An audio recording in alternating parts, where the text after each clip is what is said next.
Hello friends. दोस्तों, कल संसद का सत्र जो है वो समाप्त हो जाएगा 19 तारीख को। और आलम यह है कि देश में संसद लगी हुई है और देश के प्रधानमंत्री देश से बाहर है और विपक्ष के नेता जो है वो भी देश से बाहर है। तो इससे समझ सकते हैं कि संसद जो है उसको सीरियसली कितना ज्यादा जो है ये दोनों पार्टीज ले रही हैं।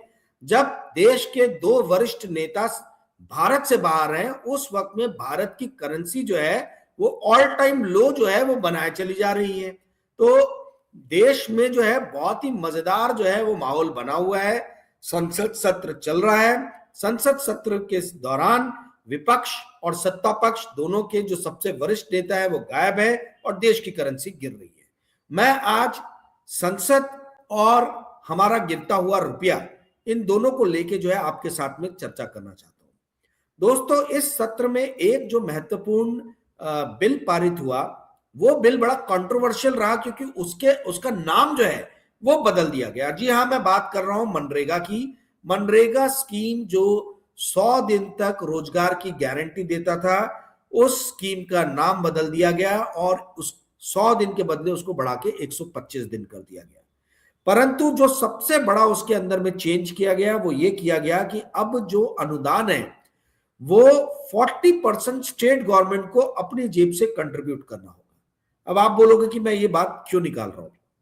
दोस्तों, ध्यान से सुनिएगा क्योंकि आपको ऐसे कोई नहीं समझाएगा, कोई नहीं बताएगा। आपकी जानकारी के लिए मैं बता दूं कि FRBM act, fiscal responsibility budgetary management act जो है वो ये कहता है कि स्टेट गवर्नमेंट और सेंट्रल गवर्नमेंट, इन दोनों का मिला के जो डेट है वो किसी भी हिसाब से 60% से अधिक का नहीं होना चाहिए। आज का आलम यह है, आज की स्थिति यह है कि सेंट्रल गवर्नमेंट का ही डेट जो है वो 56% ऑफ जीडीपी है। 60% ऑफ जीडीपी से ज्यादा डेट, पब्लिक डेट नहीं होना चाहिए, ये FRBM एक्ट बोलता है। पर यहां केंद्र सरकार जो है उसी का डेट 57 टू 56% ऑफ जीडीपी है। और जो स्टेट गवर्नमेंट है भारत की जितनी भी, उन सब का मिला के जो डेट है वो 26 टू 27% ऑफ जीडीपी है। यानी कि general government debt, public debt जो है वो 80 टू 83% ऑफ जीडीपी आ रहा है, जो 60% के नीचे होना चाहिए था। स्थिति यह है कि स्टेट गवर्नमेंट्स जितनी भी है वो सारे के सारे कर्जे के, आप कह लीजिए कि समंदर में डूबी हुई है। और ऐसी स्थिति में एक ऐसा बिल में प्रस्ताव लेके आना जो अभी तक केंद्र सरकार के ऊपर में मुख्यतः जिम्मेदारी डालता था, वो जिम्मेदारी हटा के राज्य सरकारों के ऊपर में 40% तक उसका भार वहन करने का स्कोप डालना, ये अपने आप में ही मनरेगा जो ये स्कीम है इसको नेचुरल डेथ जो है वो स्थिति में लाके छोड़ देगा। ये डेथ स्पाइरल की तरफ चली जाएगी क्योंकि राज्य सरकारों के पास में पैसे ही नहीं है। और राज्य सरकारें जितनी भी है वहां पे जो भी चीफ मिनिस्टर्स है सब अपनी अपनी फेवरेट जो है वो नीतियां लागू करके बैठे हुए हैं। जैसे महाराष्ट्र में देवेंद्र फडणवीस सरकार जो है लाडली बहना लाडला भाऊ नीति लेके आई है। तो वेस्ट बंगाल में जो है वो आपका ममता दीदी कोई दीदी योजना लाई है। बिहार में जो है 10-10 हजार रुपए नीतीश जी ने कोई साथी योजना में दे दिए। तो कहने का अर्थ है कि सब अपनी फेवरेट नीतियां जो है उस पर पैसे डाल रहे हैं क्योंकि पैसे तो रिस्ट्रिक्टेड है। पैसे कोई बहुत ज्यादा नहीं है आपके पास में, पैसे आपके पास में उतने ही है, परंतु उसमें से निकाल के आप कहां कहां डालोगे ये आपकी प्रायोरिटी जो है, प्रायोरिटीज जो है वो तो आप डिसाइड करोगे अपने मन मुताबिक।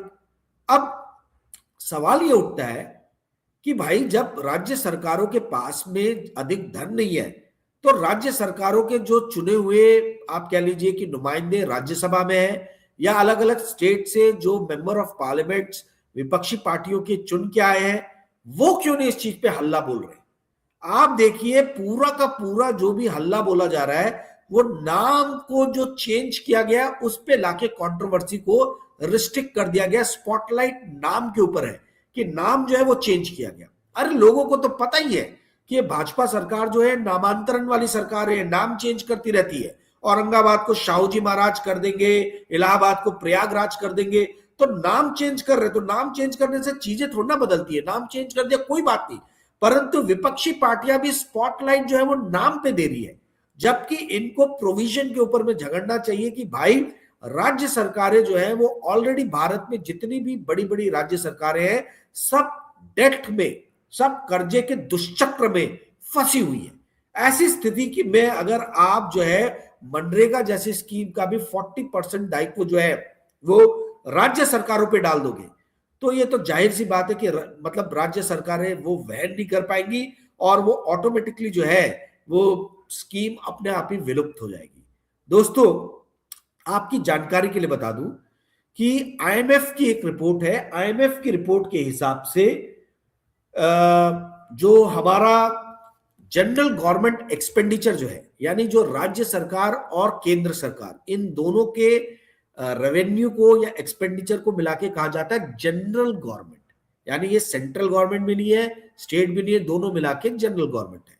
तो आईएमएफ की एक रिपोर्ट कहती है कि 25 से 30% के बीच में जनरल गवर्नमेंट एक्सपेंडिचर रहा है राज्य सरकारों का और केंद्र सरकार का पिछले 3 दशक में, ठीक है। और वही जो रेवेन्यू कलेक्शन है वो 20% ही रहा है, 20% ऑफ जीडीपी। मैंने 25 जनवरी 2025 को एक स्टोरी किया था, जनवरी 2025 में, जिसका कुछ लाइन आपको बताता हूं।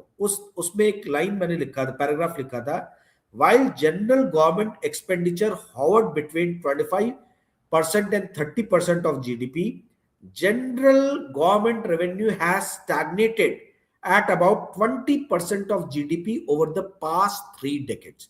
यानी पिछले 30 सालों से जीडीपी का मात्र 20% जो है उसके आसपास में राज्य सरकार और केंद्र सरकार टैक्स के माध्यम से रेवेन्यू कलेक्ट कर रही है, बल्कि और वहीं दूसरी तरफ 25 से 30% ऑफ इंडिया के जीडीपी का एक्सपेंडिचर कर रही है।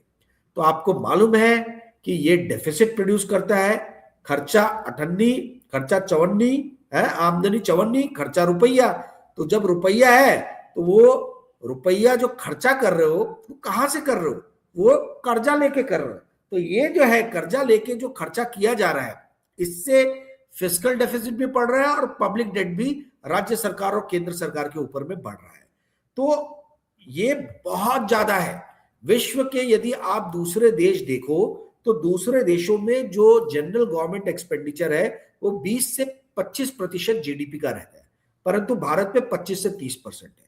उससे भी ज्यादा खतरनाक चीज जो हो रही है वो ये हो रही है कि जो ये पहले डेट ले चुके हैं उस पे जो इंटरेस्ट पेमेंट करना पड़ रहा है वो हमारा 5% ऑफ जीडीपी पहुंच गया है, 5%। तो अगर इंडिया का जीडीपी जो है वो 360 लाख करोड़ के आसपास में आज की डेट में, तो आप समझ लीजिए 18 लाख करोड़ के आसपास में हम सिर्फ इंटरेस्ट पेमेंट में जो है वो पैसा खर्चा कर दे रहे हैं। केंद्र सरकार का जो रेवेन्यू कलेक्शन है वो 50 लाख करोड़ के आसपास में है और लगभग ऐसी 40 से 50 लाख करोड़ का जो लाख करोड़ का रेवेन्यू जो है टैक्सेस के माध्यम से राज्य सरकारों को मिलता है, ठीक है। तो आप ये समझ लीजिए कि इसमें से जब 18 लाख करोड़ सिर्फ आप इंटरेस्ट पेमेंट में कर दे रहे हो, यानी 1.5 से 2%, 1.5 से 2 नहीं, ये 5% है, 5%। हाँ, रेवेन्यू का 1.5 से 2% और आपका जीडीपी का 5%। तो आप ये समझ जाइए कि आप ये कर्जे के दुष्चक्र से कभी भी बाहर नहीं निकल सकते हो। मैं आपको एग्जांपल देता हूं अमेरिका का, जहां पे इतना ज्यादा त्राहिमाम मचा हुआ है बिग ब्यूटीफुल बिल जो डोनाल्ड ट्रंप लेके आए उसके ऊपर में। उस बिल के मतलब उस बिल में यह आया है कि $1 ट्रिलियन से ज्यादा जो है इंटरेस्ट पेमेंट अमेरिकन गवर्नमेंट का हो गया उसके डेट के ऊपर में। अमेरिकन गवर्नमेंट के ऊपर में डेट करीबन 37-38 ट्रिलियन डॉलर है और अमेरिका की जीडीपी जो है वो $30 ट्रिलियन के आसपास में है। तो $30 ट्रिलियन का $1 ट्रिलियन हुआ 1/30 यानी सिर्फ 3% ऑफ जीडीपी। 3% ऑफ जीडीपी में वहां पे इतना त्राहिमाम मचा हुआ है और इंडिया में 5% ऑफ जीडीपी जो है सिर्फ हम इंटरेस्ट पेमेंट में खर्चा कर दे रहे हैं और भारत में इस विषय के ऊपर में कोई चर्चा नहीं हो रही, कोई बात नहीं कर रहा, ना कांग्रेस बीजेपी के ऊपर में इसके ऊपर में बहुत ज्यादा टीका टिप्पणी करते हुए नजर आ रही है, ना जो दूसरी क्षेत्रीय दल है वो नजर आ रही है। तो हमारा देश जो है ये भी एक कर्जे के दुष्चक्र में फंस रहा है, जहां पे कर्जा ले लेके जो इंटरेस्ट पेमेंट है वही जीडीपी का बहुत बड़ा पोर्शन जो है वो खा जा रहा है। जब आपको जीडीपी, आपको पता है कि किसी भी देश की जो कमाई है दैट इज जीडीपी, ठीक है, पूरा देश मिलके जो उगाता है, जो उत्पन्न करता है, जो प्रोड्यूस करता है, दैट इज जीडीपी। 5% हमारे जीडीपी का यदि हम इंटरेस्ट पेमेंट में ही खर्चा कर दे रहे हैं, तो हमारे को डेवलपमेंट के लिए, इंफ्रास्ट्रक्चर डेवलपमेंट के लिए, इन्वेस्टमेंट पर्पस के लिए, ह्यूमन रिसोर्स डेवलपमेंट के लिए पैसे कहां बचते हैं? It restrict the availability of funds for such kind of activities. तो जब आप इन्वेस्टमेंट नहीं कर पाओगे, जब आप R&D में खर्चा नहीं कर पाओगे, जब आप दूसरे ह्यूमन रिसोर्स डेवलपमेंट में पैसे खर्चे नहीं कर पाओगे, तो देश जो है वो स्टैग्नेंसी, एक ठहराव के जो है उस स्तर पे आके खड़ा हो जाएगा। तो ये एक बहुत बड़ा चिंता का विषय है। चिंता का विषय इसलिए है कि ना तो अपोजिशन पार्टीज पे ध्यान दे रही है, ना सत्ता पक्ष ध्यान दे रहा है। मुझे बड़ा ही आश्चर्य होता है कि मोदी जी विदेश घूम रहे हैं, पर यहाँ पे धड़ाधड़ बिल जो है वो पास हो रहे, बिल पास हो रहे, और राहुल गांधी भी बाहर घूम रहे। तो क्या ये दोनों पार्टी जो है इनमें किसी तरीके का तालमेल चल रहा है क्या? मतलब समझ में नहीं आ रहा। इतने इंपॉर्टेंट बिल जो है वो संसद में पारित हो जा रहे हैं, और ना सत्ता पक्ष का लीडर देश में है, ना विपक्षी पक्ष का लीडर देश में है। तो ये बार बार फॉरेन क्यों जाते हैं? क्या फॉरेन से भारत का प्रजातंत्र जो है वो कंट्रोल हो रहा है क्या? कि ये देश की जनता और ये देश की संसद जो है वो प्रजातंत्र को चला रही है? जिस तरीके से नरेंद्र मोदी और राहुल गांधी के फॉरेन विजिट हो रहे हैं, उससे तो मुझे लग रहा है कि हमारे देश का प्रजातंत्र जो है, ये ऊर्जा जो है ये विदेश से पा रहा है। विदेशी शक्तियां जो है वो हमारे प्रजातंत्र को ताकत दे रही है, ऐसा महसूस हो रहा है। क्योंकि ये लोग घड़ी घड़ी जो है ये देश छोड़ के बाहर जा रहे हैं, और संसद जब लगी हुई है उस वक्त में सत्ता पक्ष और विरोधी पक्ष के नेता का देश छोड़ के बाहर जाना, ये अपने आप में काफी सारे सवाल खड़े करता है। देखिए, आपको पता है, यदि आप मेरे 4 PM पे इंटरव्यू भी देखते होंगे, ना मैं बीजेपी की बैटिंग करता हूं, ना मैं कांग्रेस की बैटिंग करता हूं। दोनों पार्टी में से किसी से भी मेरे को ना चवन्नी ना अठन्नी कुछ भी लेना देना कुछ भी नहीं है। जो चीज मुझे गलत लगती है वो चीज पे मैं बात करता हूं, और मुझे ये चीज बड़ी खराब लग रही है कि देश के अंदर में जिस तरीके से बिल पास हो रहे, देश के अंदर में जिस तरीके से जब बिल पास हो रहे, देश के 2 बड़े नेता जो है वो देश के बाहर भ्रमण करने में लगे हुए हैं, और मीडिया जो है वो मुख्य मुद्दे पे बात नहीं कर रहा।